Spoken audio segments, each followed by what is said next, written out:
রাবণ এই নাম শোনা মাত্র আপনাদের বেশিরভাগ লোকের চোখে একজন ক্রূর অহংকারী রাজা এবং এক খলনায়কের ছবি ফুটে ওঠে, যে মাতা সীতার হরণ করেছিল, যে নিজের শক্তির অহংকার দেখিয়ে ভগবান শ্রী রামের সঙ্গে যুদ্ধ করেছিল, যার মধ্যে 4 বেদের জ্ঞান থাকা সত্ত্বেও সে শক্তির দুরুপয়োগ করেছিল, যে নিজের ভাইকে অপমান করে রাজ্য থেকে তাড়িয়ে দিয়েছিল। রামায়ণ অনুসারে একদিকে রাবণ যেমন একজন কলঙ্কিত খলনায়ক ছিল, আরেকদিকে রাবণ ভগবান শিবের এক অনন্য ভক্ত, একজন বীণাবাদক ও এক শ্রেষ্ঠ তপস্বী ছিল, যে ব্রহ্মাজিকে প্রসন্ন করার জন্য 10,000 বছর পর্যন্ত তপস্যা করেছিল। রাবণ এক অত্যন্ত জটিল চরিত্র ছিল। রাবণের সম্বন্ধে এমন অনেক অজানা কাহিনী রয়েছে যেগুলি রামায়ণে উল্লেখ নেই। আজকের এই ভিডিওতে আমরা রাবণের কিছু অজানা কাহিনীর ব্যাপারে জানব।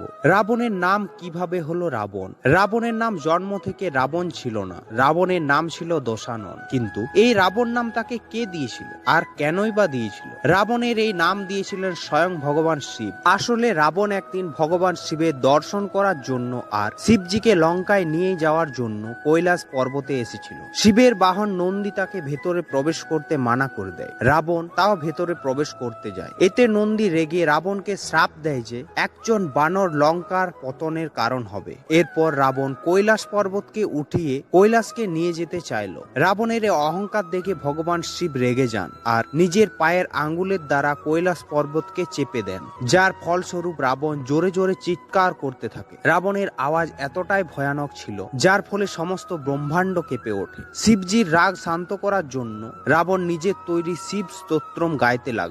এই স্তোত্রম শুনে ভগবান শিব অতি প্রসন্ন হন আর দশাননের নাম রাবণ রাখলেন। রাবণ নামের অর্থ জোরে জোরে চিৎকার করা। ভগবান শিব রাবণকে একটি তরবারি উপহার দেন। রাবণ ছিলেন ভগবান বিষ্ণুর দ্বারপাল। পুরাণ মতে রাবণ ও তার ভাই কুম্ভকর্ণ ভগবান বিষ্ণুর ধাম বৈকুণ্ঠের দ্বারপাল ছিলেন। একদিন ব্রহ্মা 4 পুত্র বৈকুণ্ঠে গিয়ে ভগবান বিষ্ণুর দর্শন করতে গেলেন, কিন্তু দ্বারপালে থাকা জয় ও বিজয় শিশু রূপে থাকা 4 জন সনক কুমারকে ভেতরে প্রবেশ করতে মানা করে দেয়। ব্রহ্মকুমাররা রেগে জয় ও বিজয়কে বৈকুণ্ঠ ছেড়ে পৃথিবী লোকে জন্ম নেওয়া শ্রাপ দিয়ে দেন। তাদের প্রার্থনা করায় সনক কুমাররা 2টি বিকল্প দেন, হয় তাদেরকে ভগবান বিষ্ণুর ভক্ত হয়ে 7 বার জন্ম নিতে হবে, আর না হয় 3 বার বিষ্ণুর শত্রু হয়ে জন্ম নিতে হবে। তারা দুজনেই দ্বিতীয় শর্তটি মেনে নিলেন, আর এই কারণে রাবণ আর কুম্ভকর্ণ ভগবান বিষ্ণুর অবতার শ্রী রামের শত্রু হয়ে জন্ম নেয়। ব্রহ্মাজির কাছে বরদান। রাবণ ব্রহ্মাজি 10,000 বছর তপস্যা করেন। ব্রহ্মাজি সন্তুষ্ট হয়ে বর চাইতে বললে রাবণ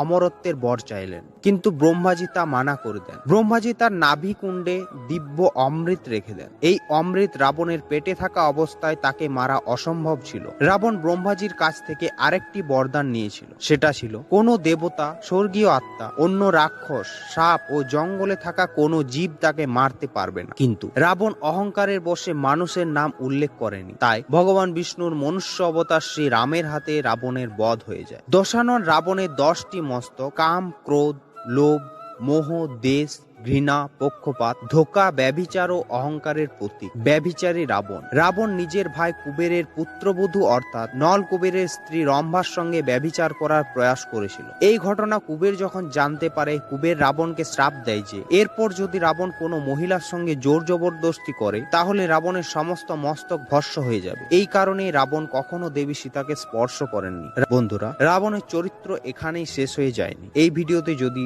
ভালো ভিউজ আসে তাহলে পরের ভিডিওতে রাবণের সম্বন্ধে আরো কিছু রহস্যজনক ঘটনা আপনাদের সামনে তুলে ধরব। ধন্যবাদ।